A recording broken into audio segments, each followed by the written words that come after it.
Good morning students. हमने chapter कल complete कर लिया था, तो आज हम अभ्यास के क्वेश्चंस करेंगे। तो सबसे पहला प्रश्न है, रिक्त स्थानों की पूर्ति कीजिए। Means fill in the blanks. आपको ब्लैंक्स दिए हुए हैं, उनको फिल करना है। सबसे पहला क्वेश्चन है कि सूक्ष्म जीवों को ब्लैंक की सहायता से देखा जा सकता है। सूक्ष्म जीवों को हम नंगी आंखों से नहीं देख सकते, तो हमें किसकी जरूरत पड़ती है? सूक्ष्म दर्शी की, ठीक है, माइक्रोस्कोप की। तो माइक्रोस्कोप की मदद से ही हम उनको देख सकते हैं, इसलिए उनको माइक्रो ऑर्गेनिज्म बोलते हैं। सूक्ष्म दर्शी से देख सकते हैं, इसलिए सूक्ष्म जीव बोलते हैं। दूसरा जो इसका प्रश्न है वो है, नीले हरे शैवाल मतलब ब्लू ग्रीन एल्गी वायु से खालिस्तान का स्थिरीकरण करते हैं, जिससे मिट्टी की उर्वरता में वृद्धि होती है। हमने नाइट्रोजन चक्र पढ़ा था। हमने पढ़ा था कि वो वायु में से नाइट्रोजन का स्थिरीकरण करते हैं, नाइट्रोजन का फिक्सेशन करते हैं। तो यहाँ पर आएगा नाइट्रोजन।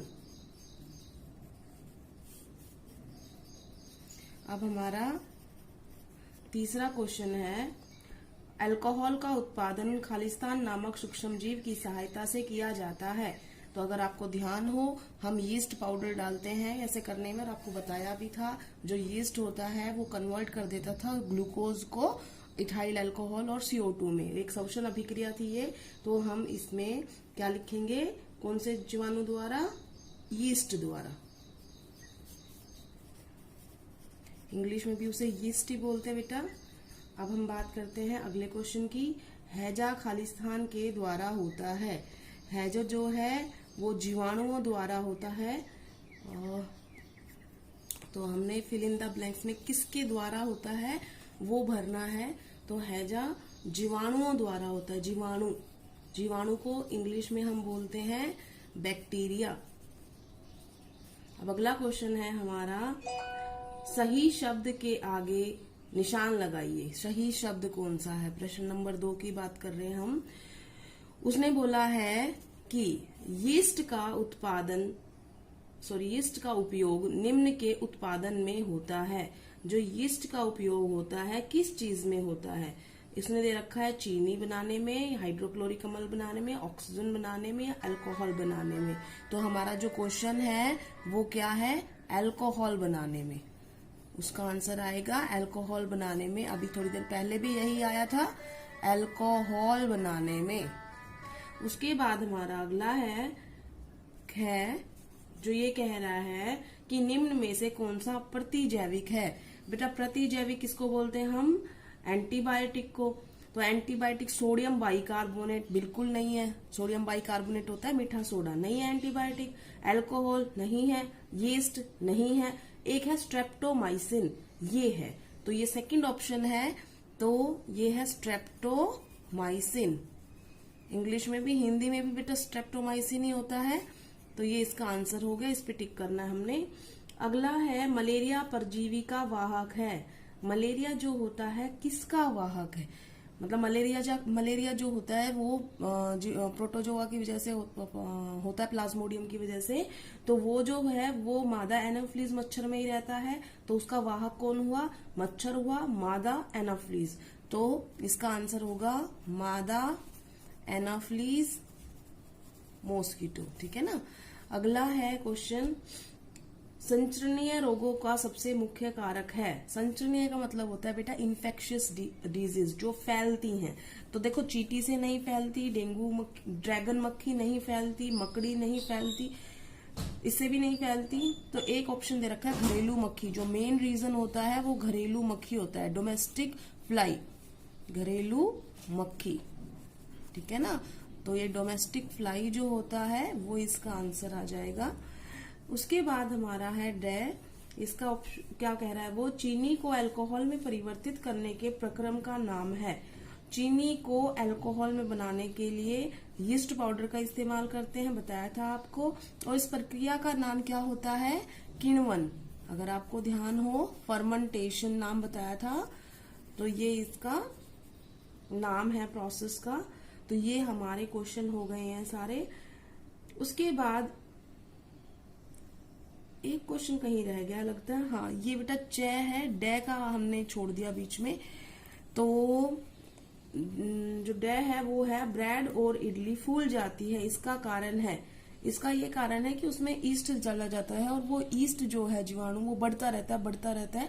तो वो ईस्ट की कोशिकाओं की वृद्धि से, यीस्ट कोशिकाओं की वृद्धि से।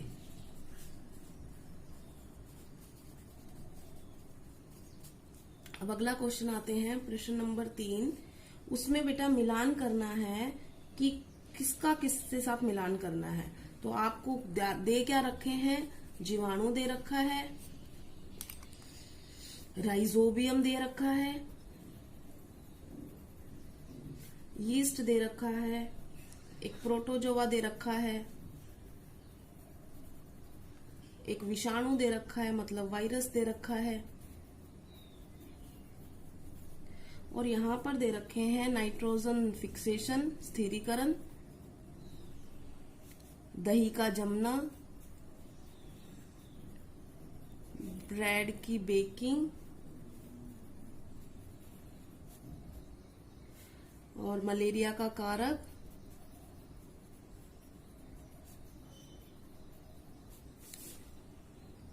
तो ये हमने सारे लिख लिए हैं। अब हमें पता करना है कि कौन किसका मैच करेगा।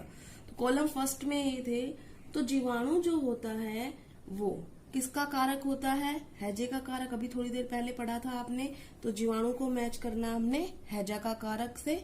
उसके बाद राइजोबियम बेटा जो गांठें होती हैं जड़ों में, जो मटर, पल्सेस, दलहन वाले पौधे होते हैं उनमें जो गांठें होती है उनमें प्रेजेंट होता है जो नाइट्रोजन फिक्सेशन करता है। तो राइजोबियम क्या करता है, नाइट्रोजन फिक्सेशन करता है। उसके बाद लैक्टोबैसिलस, ये नहीं लिखा हमने कहीं पर, रह गया है, लैक्टोबैसिलस।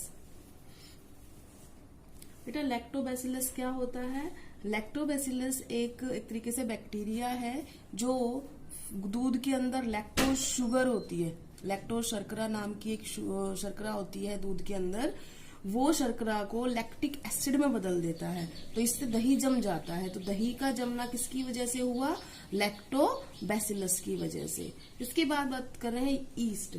जो ईस्ट है इसका क्या कार्य है, जो ईस्ट है वो जो होता है ब्रेड की बेकिंग में इस्तेमाल होता है। उसके बाद प्रोटोजोआ जो होता है क्या होते हैं वो ध्यान अगर आपको हो, सूक्ष्मदर्शी की जो सहायता से जीवाणु, सूक्ष्मदर्शी की सहायता से जो सूक्ष्म जीव देखे जाते हैं उनकी 4 कैटेगरी थी, उसमें से एक कैटेगरी ये भी थी प्रोटोजोआ।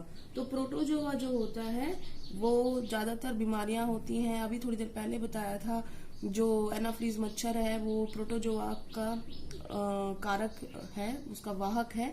तो मलेरिया को जो फैलाने वाला है वो कौन है, प्रोटोजोआ है। उसके बाद एक बचा हुआ है वायरस। तो वायरस, एड्स जो है बीमारी वो इस वायरस की वजह से होती है, जिसको बोलते हैं HIV virus, human immunodeficiency virus. AIDS उसकी वजह, उस एड्स की वो बीमारी का कारक है वायरस। तो हमारा तीसरा क्वेश्चन हो गया है मैच द कॉलम। अब हम करते हैं प्रश्न नंबर 4। प्रश्न नंबर 4 से उसने कहा है कि क्या सूक्ष्म जीव बिना यंत्र की सहायता से देखे जा सकते हैं, यदि नहीं तो वो कैसे देखे जा सकते हैं। बेटा सूक्ष्म जीव होते हैं सिर्फ और सिर्फ हम सूक्ष्मदर्शी की सहायता से देखे जा सकते हैं, आप उनको नेक्ड आई से नहीं देख सकते हो। तो क्वेश्चन का आंसर मिल गया आपको। अब प्रश्न नंबर 5 की बात करते हैं। प्रश्न नंबर 5 है सूक्ष्म जीवों के मुख्य वर्ग कौन कौन से हैं। तो ये आपको बता दिया था, एक होते हैं जीवाणु बैक्टीरिया, एक होते हैं कवक फंगी, एक होता है प्रोटोजोआ, उसको भी इंग्लिश में प्रोटोजोआ ही बोलते हैं, और एक होता है शैवाल।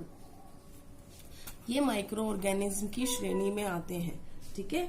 उसके बाद हम बात करते हैं प्रश्न नंबर 6। प्रश्न नंबर 6 में पूछा गया है वायुमंडलीय नाइट्रोजन का मिट्टी में स्थिरीकरण करने सूक्ष्म जीवों का नाम लिखियो। तो नाम राइजोबियम होता है। राइजोबियम वो होता है जीवाणु जिसकी वजह से नाइट्रोजन फिक्सेशन होता है। प्रश्न नंबर 7 है हमारे जीवन में उपयोगी सूक्ष्म जीवों के बारे में 10 पंक्तियां लिखिए। बेटा जो भी आपको यूजेस बताए थे उनके, जैसे ब्रेड जमाते हैं, हम ब्रेड बनाते हैं यीस्ट पाउडर डाल के, दही जमाते हैं, केक बनाते हैं, और आप अल्कोहल भी बनाते हैं, इसी से एसिटिक एसिड बनाते हैं, किण्वन प्रक्रिया से आप बहुत सारी चीजों में इस्तेमाल करते हैं, बहुत सारी जो एंटीबायोटिक होती हैं, बीमारियों से बचाने के लिए इस्तेमाल होती हैं, वो भी इन जीवाणुओं से और जो सूक्ष्म जीवों से हैं वो पैदा की जाती हैं। तो इस वजह से बहुत इंपॉर्टेंट है। पर्यावरण को स्वच्छ रखते हैं, जो डिकम्पोजिशन करके आप गठन करके, ठीक है। और क्या बताया था, टीका बनाने के लिए भी सूक्ष्म जीवों की कुछ मात्रा अंदर शरीर में डाली जाती है, मृदा की उर्वरता बढ़ाते हैं, है ना। तो ये सारे क्या हैं, ये सारे उनके उपयोग हैं, जो बहुत अच्छे उपयोग हैं, जो हमारे सहायता करते हैं। तो वो सब आपने लिखने हैं। रिटन मटेरियल मैं आपके पास भेज दूंगी आज। अब अगला है सूक्ष्म जीवों द्वारा होने वाली हानियां। देखो बेटा, आपने पढ़ा था मनुष्यों में भी रोग करते हैं, जानवरों में भी करते हैं। कुछ जीवाणु जो होते हैं वो जो हमने मटेरियल इकट्ठा कर रखा है, जैसे पौधों का या कोई सीड्स इकट्ठे कर रखे, उनको खराब कर देते हैं।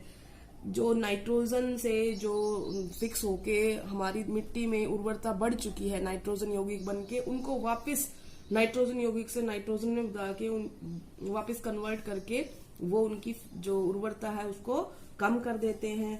तो ये सारे क्या हैं, ये सारे उनके एक तरीके से हमारे जो शत्रु वाले हमने पॉइंट्स पढ़े थे वो सारे इसमें आएंगे।